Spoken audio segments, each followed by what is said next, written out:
Compounding results equal to time, यानी जितना ज्यादा आप किसी काम को दोगे आपको फ्यूचर में उतना ही कंपाउंड होकर रिजल्ट मिलेगा।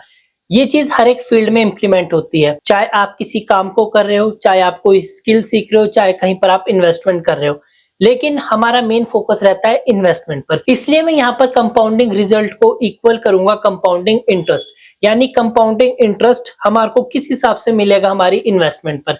लास्ट 2 वीडियोस में ऑलरेडी हमने कंपाउंडिंग इंटरेस्ट के मैजिक और कंपाउंडिंग इंटरेस्ट पर जो आपको रिटर्न मिल रहा होता है, यानी आपकी इन्वेस्टमेंट पर रिटर्न ऑन इन्वेस्टमेंट, अगर उसमें चेंज कर दिया जाए तो वो आपके फाइनल अमाउंट को किस हिसाब से इंपैक्ट करता है, वो सारी चीजें देख ली। तो आज की इस वीडियो में मैं आपको प्रैक्टिकल एग्जांपल के साथ कंपेयर करके बताऊंगा कि टाइम पीरियड आपकी कंपाउंडिंग इंटरेस्ट को किस हिसाब से इंपैक्ट करता है।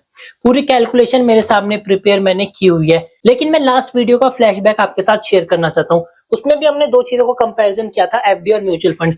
अब दोनों चीजों में इन्वेस्टमेंट और टाइम पीरियड सेम था, 1 लाख रुपए और 5 साल। वहां पर हमने जो चेंज किया था वो चेंज किया था रिटर्न में। एफडी में हमने लिया था 10% और म्यूचुअल फंड में लिया था 15%। और फिर ये चीज देखी थी कि रिटर्न आपके कंपाउंडिंग इंटरेस्ट को किस हिसाब से इंपैक्ट करता है। तो ये उसी का ही अगला एक नेक्स्ट पार्ट होने वाला है, और आज हम जो चेंज करने वाले हैं वो चेंज करेंगे टाइम पीरियड में, क्योंकि कंपाउंडिंग इंटरेस्ट के लिए टाइम पीरियड एक इंपॉर्टेंट फैक्टर है। तो यहाँ पर हम कंसिडर कर लेते हैं कि हम अपनी इन्वेस्टमेंट्स कर रहे हैं म्यूचुअल फंड्स में। अब यहाँ पर हम 2% का कंपेरिजन करेंगे ए और बी।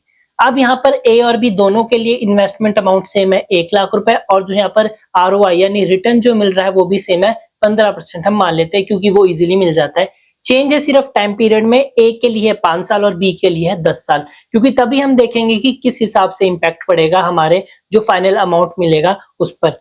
तो सबसे पहले ए और बी की बात करें तो स्टार्टिंग के जो 5 साल है वो दोनों के लिए सेम रहेंगे। फर्स्ट ईयर में 1 लाख रुपए इन्वेस्ट किए, लमसम 15% हुआ 15,000, तो 1 लाख प्लस 15,000 हुआ 1,15,000। सेकेंड ईयर में अब कंपाउंडिंग इंटरेस्ट पर इंटरेस्ट लगेगा 1,15,000 पर 15%, जो होगा 17,250। फाइनल अमाउंट मिलेगा दोनों को प्लस करके 1,32,250। तीसरे साल में 1,32,250 का 15% हुआ यहाँ पर 19,837। अब 19,837 प्लस 1,32,250 इक्वल टू 1,52,087। अब चौथे साल में 1,52,087 रुपए का 15% हुआ 22,813। टोटल अमाउंट हो जाएगा इन दोनों को प्लस करके 1,74,900। उसके बाद 5वें साल पे आ जाते हैं, 1,74,900 का 15% हुआ 26,235। अब 1,74,900 प्लस 26,235 का टोटल हुआ 2,01,135। अब यहाँ पर 5 साल कंप्लीट हो गए, यानी जो पर्सन ए था उसका जो टारगेट था 5 साल इन्वेस्टमेंट का वो यहाँ पर कंप्लीट हो गया।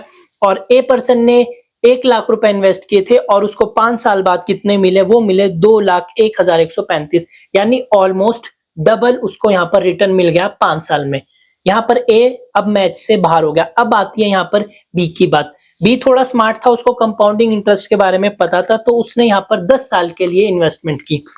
तो अब यहाँ पर हम आगे जो बात करेंगे सिर्फ बात करेंगे बी की। तो छठे साल में बी के लिए इंटरेस्ट लगेगा 2,01,135 का 15%, 30,170। अब 2,01,135 प्लस 30,170 इक्वल टू 2,31,305। अब 7वें साल में 2,31,305 का 15% हुआ यहाँ पर 34,695। अब 2,31,305 प्लस 34,695 इक्वल टू 2,66,000। अब 8वां साल स्टार्ट हो गया, 2,66,000 का 15% यहाँ पर है 39,900। अब 266 प्लस 39,900 होते हैं 3,05,900। अब 9th ईयर स्टार्ट हो गया, 3,05,000 का 15% हुआ यहाँ पर 45,885 रुपए। अब 3,05,900 प्लस 45,885 होता है टोटल 3,51,785। अब लास्ट ईयर आ गया बी की इन्वेस्टमेंट का 10वां साल।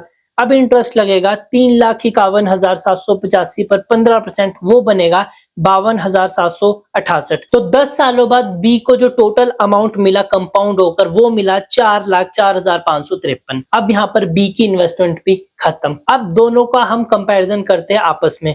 बी का जो फाइनल अमाउंट था वो था 4,04,553, और ए जिसने 5 साल पहले ही अपनी इन्वेस्टमेंट बंद कर दी थी उसको उस टाइम पर मिला था 2,01,135। अब दोनों का डिफरेंस कितना बड़ा है, 2,03,418। राउंड फिगर आप 2 लाख मान लो।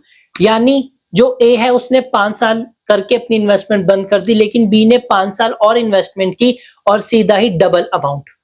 जी हाँ, अब यहाँ पर ए ने इन्वेस्टमेंट की थी 5 साल के लिए स्टार्टिंग में 1 लाख रुपए। अब 5 साल बाद उसको मिले थे 2,01,135, यानी उसको 5 साल में डबल अमाउंट मिल गया था अपनी इन्वेस्टमेंट का।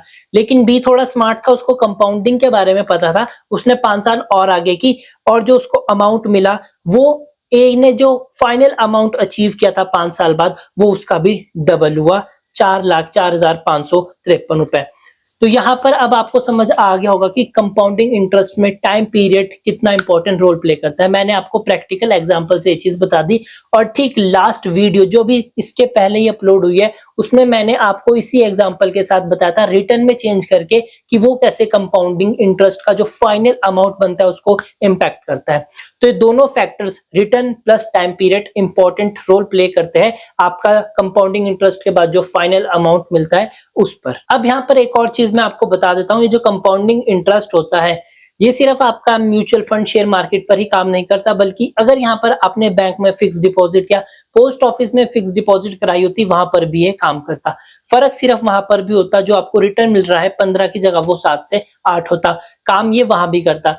तो ये चीज अपने दिमाग से निकाल देना कि कंपाउंडिंग इंटरेस्ट सिर्फ म्यूचुअल फंड्स पर ही काम करता है, नहीं, ये आपके फिक्स डिपॉजिट पर भी काम करता है। अगर आपको चाहिए उसकी कैलकुलेशन तो आप लास्ट वीडियो आप देख सकते हैं, उसमें मैंने ये चीज बताई हुई है। अगर सेपरेट चाहिए तो वो भी आप मेरे को कमेंट करके बता दीजिए।